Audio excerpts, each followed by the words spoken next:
Sveiki gerbėmiai ponios ir ponai, su jumis ir vėl aš, Mindaugas Montvilas. Ir aš sveikinu jūs jau eilinėme 19-ame pramoginio apokaliptinio infošou pabaiga jau arti epizode.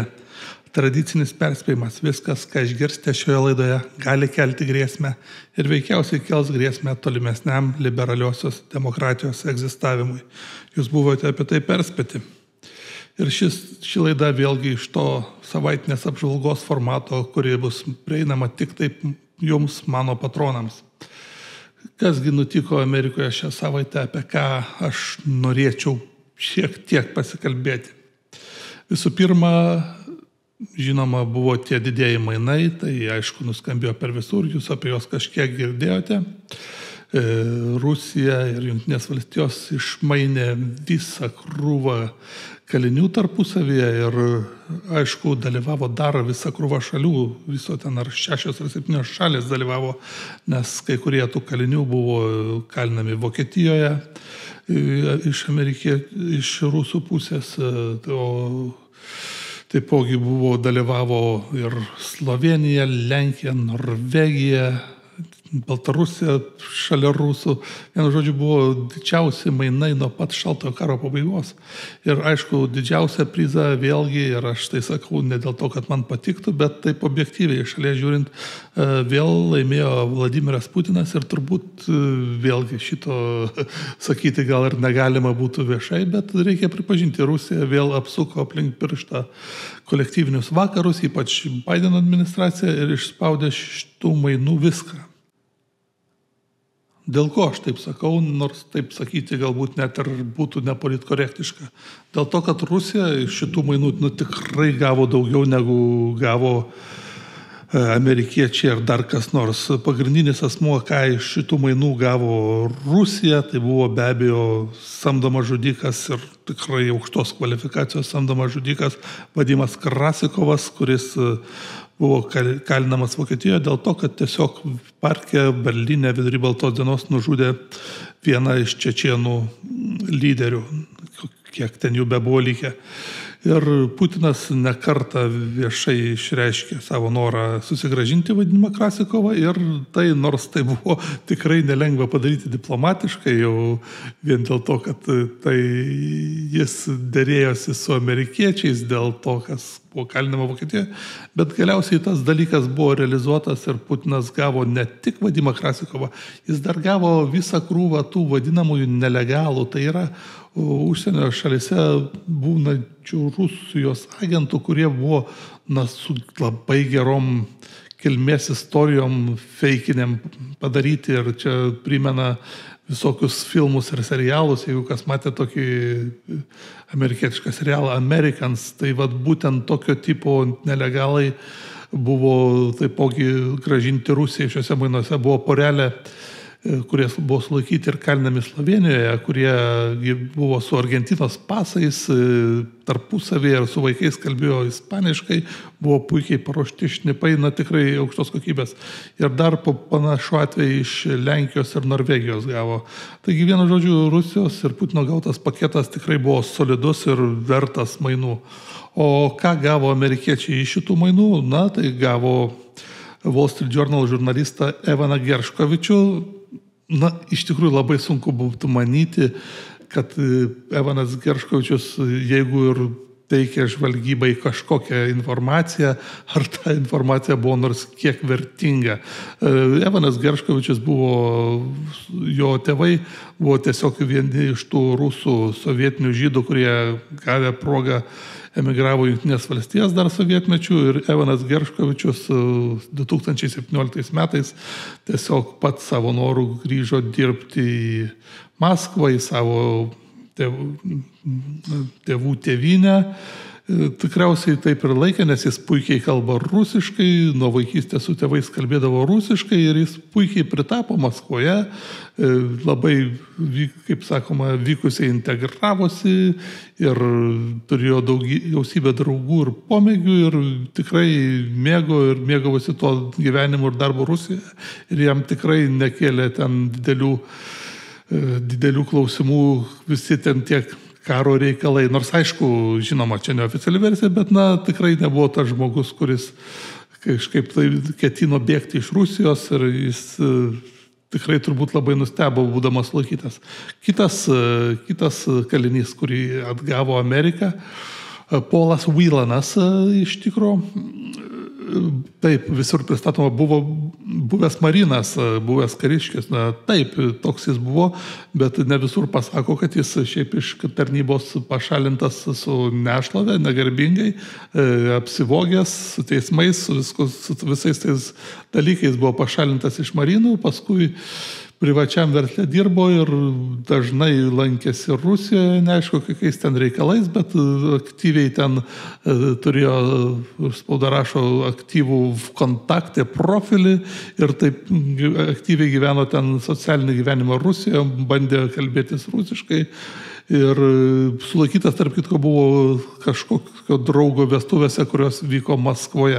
Vienu žodžiu, taip, galbūt taip viskas buvo priedanga, bet vargu bau vėlgi ir tas Polas Whelanas buvo labai aukšto rango žvalgybos pareigūnas. Ir toj vietoje reikėtų prisiminti, kad čia nevieretiniai atvejai. Dar 2021-aisiais pačio pirmojo tiesioginio Putino susitikimo su Joe Bidenu metu Putinas pasiūlė Bidenui įkurti šitą tiesioginį kanalą komunikacijoms dėl būtent tokių kalinių apsikeitimo atvejų ir Bidenas sutiko ir nuo to laiko jau būta prie šitos Bideno administracijos keletas tokių stambesnio profilio mainų ir visais tais atvejais galima vienareikšmiškai sakyti, kad laimėtojas buvo Putinas tokių mainų, nes tarkim, kiti žymus mainai įvyko, kur buvo sulaikyta krepšininkė Brittney Griner, kur tikrai buvo krepšininkė sulaikyta su kanapių produktais oro uoste ir išmanyta į didžiausią ginklų kontrabandininką istorijoje Viktorą Butą. Tikriausiai visiems akivaizdu, kad vėlgi Putinas gavo gerokai geresnį prizą negu Bidenas. Bidenas gavo Diversity and Inclusion prizą iš tos krepšininkės. Ta garsi mainų istorija tarp Jungtinių valstijų ir Rusijos pastaraisiais metais įvyko 22 metų balandžio mėnesį, kuomet buvo išmainytas JAV pilietis Trevoras Reedas į Rusijos pilietį Konstantiną Jarošenko. Tai palyginkime vėlgi, kas tai buvo, kaip sakoma, per fruktai iš abiejų pusių. Tai Konstantinas Jarošenko buvo sumanęs gan tikrai stambaus masto kokaino kontrabandos schemą iš Afrikos, iš Liberijos, Jungtinės valstijas. Jis buvo pilotas. Ir ten buvo kalbama apie $100 milijonų ir su partneriais Liberijos valdžioje, kol galiausiai JAV narkotikų administracija tą schemą išaiškino ir suėmė žmonės. Tuo tarpu Trevoras Reedas tiesiog kliuvo kvailoje buitinė istorija, su drauge nuskridęs į Rusiją, prisigėrė ir susimušė su milicininkais. Taigi matote, kokio skirtingo kalibro tai buvo veikėjai ir kokie nelygiaverčiai vėl buvo įvykdyti mainai.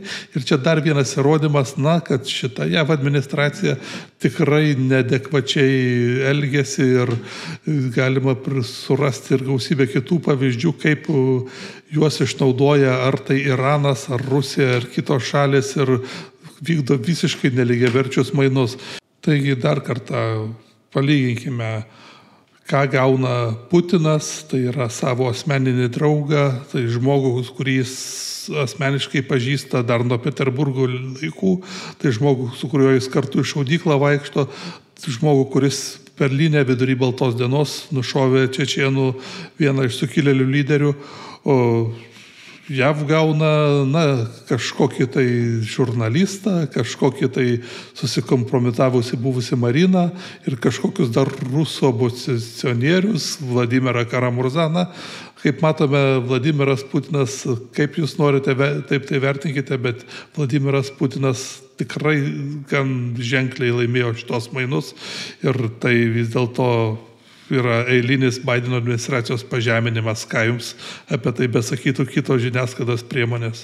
Toje vietoje be abejo reiktų paminėti ir tai, kad be abejo, Bideno administracija turėjo dar gerokai pasukioti rankas ir Vokietijos ypač valdžiai, kad šitie mainai, grandioziniai mainai vyktų ir galiausiai šita diplomatinė pergalė kainavo, aš sakau diplomatinė pergalė, bet turiu omeny tikrai kabutėse ir jinai tikrai kainavo labai daug ir dar klausimas dabar turėtų būti kiekvieno iš jūsų galvoje, kiek iš tų paleistų gerųjų rusų, navalnistų ir kitų ten Rusijos opozicionierių dar vis dėlto yra ir užverbuoti Kremliaus ir dabar vakaruose bus priimti ir dirbs vėlgi Kremliui, nes tokiu atveju žinome ne vieną ir ne du ir visi, kas žino sovietinius ir Rusijos spectarnybų metodus, tai tikrai to nenustebtų. Taigi pergalė čia tokia labai sąlyginė, pasakykime, žinoma, artimiesiams žmonėms tų žmonių paleistų, tai čia pergalė, bet šiaip diplomatiškai vakarai pralaimėjo ir eilinį sykį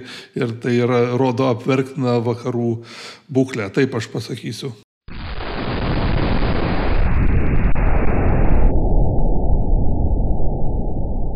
Ta karšta šios savaitės tema, nors šiaip čia jinai karšta ne tik šios savaitės, bet jinai visada karšta tema, be abejo, yra artimieji rytai, Izraelis, Iranas, Libanas, Hezbollah, Hamas ir visi kiti džiaugsmai. Ir pamenate, praėjusią savaitę mes klausėme, ar Bibis Netanyahu galutinai dėjo ant šios JAF administracijos ir atsakymas yra aiškus. Taip. Čia jau turbūt nieks nesiginčys. Taip, Bibis dėjo labai smarkiai ir be jokių abejonių.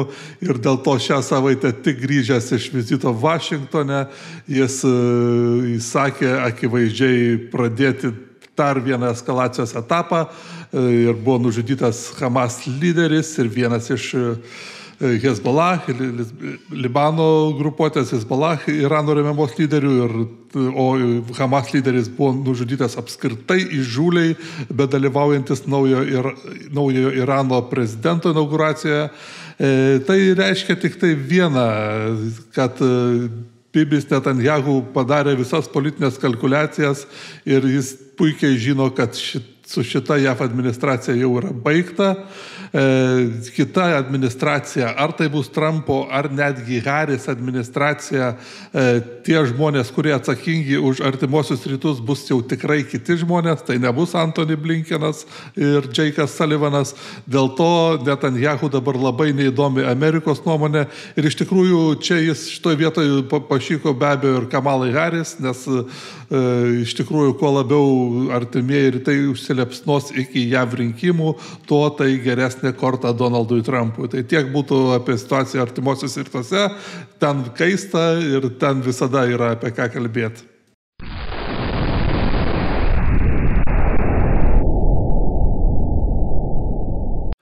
Dar viena tema, kuri galbūt ne visai plačiai nušviečiama Lietuvoje, yra tai, kas vyksta apskritai Lotynų Amerikoje, Centrinėje Amerikoje, Pietų Amerikoje.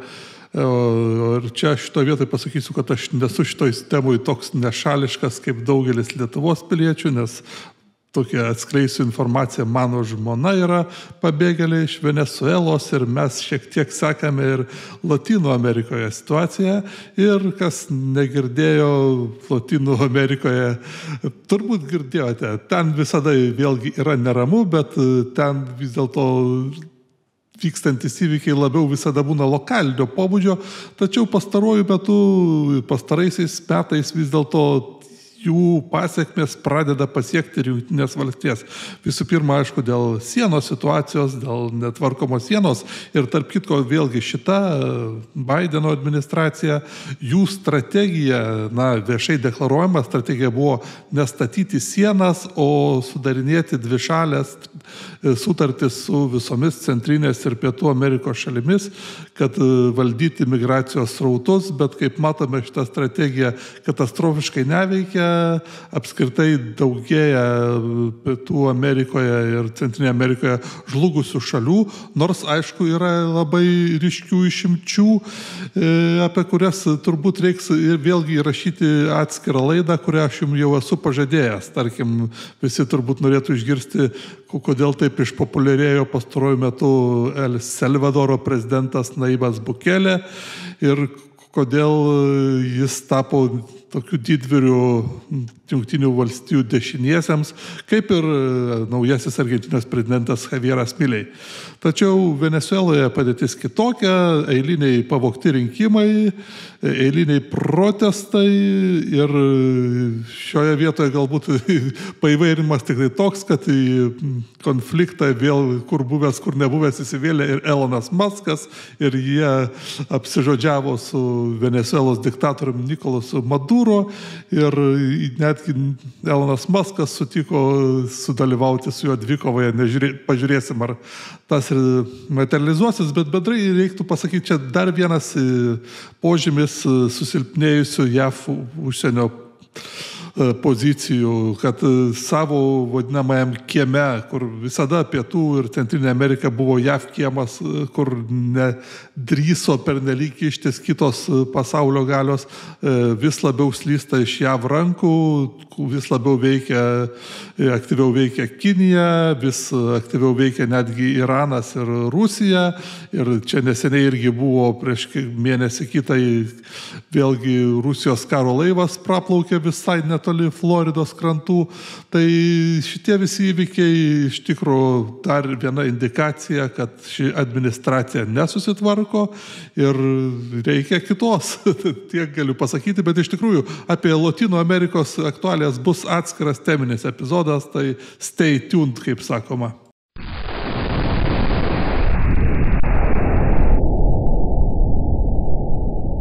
Taipogi reiktų kažkiek pakalbėti ir apie JAV prezidento rinkimus. Patys suprantate, karšta tema ir dar bus karšta gerus 3 mėnesius. Tai iš tikrųjų šiuo metu lenktynėse po truputį Kamala Harris vejasi Donaldą Trumpą. Vis dėlto šitoj vietoje aš dar nekreipčiau pernelyg dėmesio į visos socialinių apklausų duomenis, bet labiau kreipčiau dėmesio į lažybų koeficientus, bet ir tiek tie rodo, kad vis dėlto kova bus artima. Ta ir buvo galima nuspėti. Taipogi pasirodė duomenis, kad Kamala Harris vos net dvigubai lenkia Donaldą Trumpą pagal pinigų surinkimą. Vienu žodžiu, kova bus labai artima. Labai, aišku, dabar visi daug spekuliuoja apie tai, kas bus Kamalos Harris viceprezidentas. Aiškiai į favoritus įsiveržė Pensilvanijos gubernatorius Joshas Shapiro. Ir šitoje vietoje, aišku, čia labai prieštaringų daug nuomonių demokratų pusėje, nes iš vienos pusės Joshas Shapiro yra savo valstijoje tikrai populiarus ir tikrai toks energingas ir jaunas gubernatorius, ir jis ko gero garantuotai atneštų demokratams pergalę Pensilvanijoje, kur yra viena kertinių valstijų. Bet toks yra paradoksas, kad jis taipogi ko gero garantuotai atneštų pralaimėjimą kitoje iš tų kertinių rūdžių juostų valstijų Mičigane. Dėl to, kad tiesiog Mičigane yra daug musulmonų ir Joshua Shapiro ne tik, kad žydiška kilmė. Čia dar tą žydišką kilmę dar būtų galima kažkiek ir neutralizuoti, bet jo pakankamai ryškiai išreikšta antiizraelietiška, tai yra antipalestinietiška pozicija, pakankamai aiški parama Izraelio pozicijoms Izraelio konflikto. Jinai iš tikrųjų yra problema demokratams kitur. Tai čia iš tikrųjų, nežinau, būtų labai rizikingas žingsnis. Mes apie tai galbūt pakalbėsime artimiausioje neredaguotą laidoje. Iš tikrųjų, Joshas Shapiro būtų labai rizikingas žingsnis. Donaldo Trumpo stovykla tom tarpu šiek tiek bando minimizuoti savo jau prisimtas rizikas ir iš tikrųjų vienas tokių vėlgi rizikas mažinančių žingsnių, kur aišku netiesiogiai iš Donaldo Trumpo pusės, bet Heritage Foundation pašalino žmogų, kuris buvo atsakingas už projektą 2025. Tai iš tikrųjų tai yra turbūt vis dėlto susijęs su tuo, kad Trumpas pastaruoju metu reiškia aiškiai nepasitenkinimą tuo, kad jį vis bando ir jo kampanija vis bando siekti su to projektu. Na ir iš tikrųjų tai yra suprantama. Vis dėlto projektas 2025, tai, kaip sakoma, toks labai didelis ir platus visų konservatyvių organizacijų višlistas. Ten ar 110 įvairių konservatyvių organizacijų sudarė didelį platų planą arba pageidavimų sąrašą ir iš tikrųjų ten, kadangi tiek daug organizacijų, visos norėjo kažką pridėti nuo savęs, tai ten iš tikrųjų yra pakankamai daug ir kontroversiškų pasiūlymų ir šitoje vietoje Donaldas Trumpas jau akivaizdžiai nenori pernelyg apnuoginti save smūgiams iš kairės dėl tos sąsajų su tuo projektu. Tai čia tiek būtų, plačiau vis dėlto pakalbėsime neredaguotą laidoje apie JAV prezidentinių rinkimų aktualijas.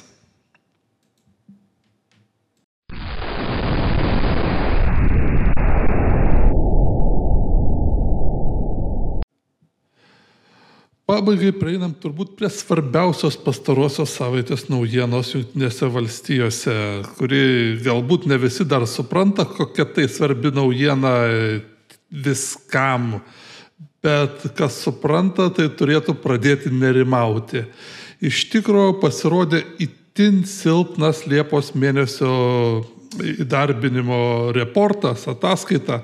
Buvo sukurta tik 114 tūkstančių naujų darbo vietų, kai buvo tikimasi vos ne 200 tūkstančių ir nedarbo lygis pakilo iki 4,3%, kas jau gan ženkliai viršyje prieš pandeminį lygį. Ir taipogi gamybos indeksas rodo, kad pramonė išgyvena jau nuosmukį. Ir visi šitie duomenys rodo, kad galbūt Federalinis rezervų bankas ir Baltieji rūmai kartu, nes čia, kaip sakant, toks kolektyvinis labiau sprendimas, kurie pastarosius porą ar net 3 metų labiausiai rūpinosi infliacija, galbūt vis dėlto užsižaidė su aukštom palūkanų normom ir tai jau pradeda rimčiau jaustis bendrai ekonominiai situacijai ir vėlgi pasigirsta iš visų galų kalbos, kad galbūt ir tas kietasis nusileidimas, kurio visi laukė jau kurį laiką ir kuris kažkurio metu prieš metus ar porą vėlgi buvo išmestas kaip nelabai tikėtinas scenarius, galbūt jis vėlgi yra tikėtinas ir galbūt tikrai Fedas suvėlavo mažinti palūkanų normas. Ir šitas dalykas jau labai staigiai persidavė ir į akcijų rinkas. Penktadienį Nasdaqas, tarkim, jau užsidarė korekcijos teritorijoje, kas šiaip nelabai seka akcijų rinkas, tai paaiškinsiu, kad korekcija yra 10% ir daugiau kritimas nuo aukščiausio taško. O tas aukščiausias taškas buvo vos prieš mėnesį Liepos pradžioje. Tai iš tikrųjų Liepa ir dabar rugpjūčio pradžia prasideda labai neigiamomis nuotaikomis ir akcijų rinkoje. Ir iš tikrųjų aš norėčiau atkreipti dėmesį, kas vėlgi nesupranta, visi galvoja, kad akcijų rinkos išgyvena labai puikius porą metų. Tai sakyčiau, tai paviršutiniškas įvertinimas. Iš tikrųjų reiktų įvertinti tai, kokią neproporcingai didelę dalį šitose visose akcijų indeksuose pastaraisiais metais užėmė Big Techas. Ir šitoj vietoj reikia pasakyti, kad yra daug sektorių, daug mažesnių įmonių, kurios ir jų akcijų, kurios pastaraisiais metais niekur nekilo, stagnavo arba yra gilioje depresijoje. Bet viską traukia Big Techas. Bet šitoj vietoj reikia dar pasitaisyti. Big Techas irgi Big Techui nelygų.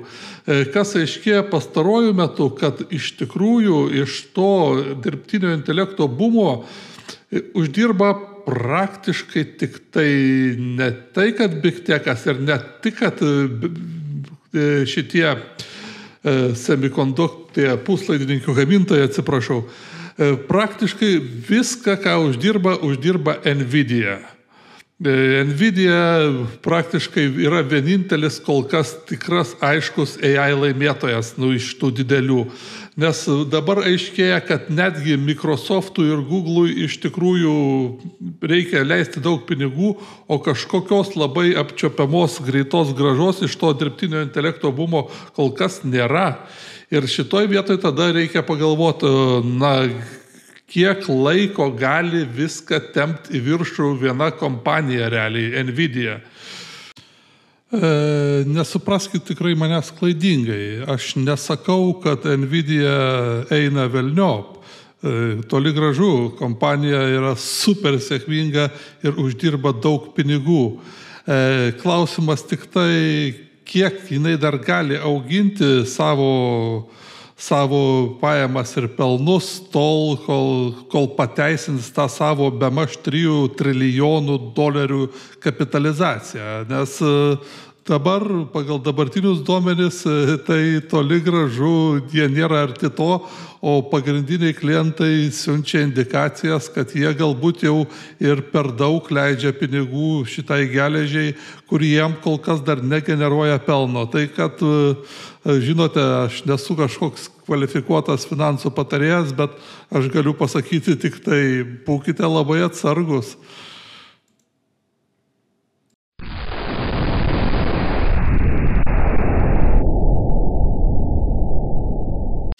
Taigi tiek būtų apžvalgos šiandien, įrašinėju rugpjūčio 3 dieną, šeštadienį, 31 šių metų savaitė baiginėjasi.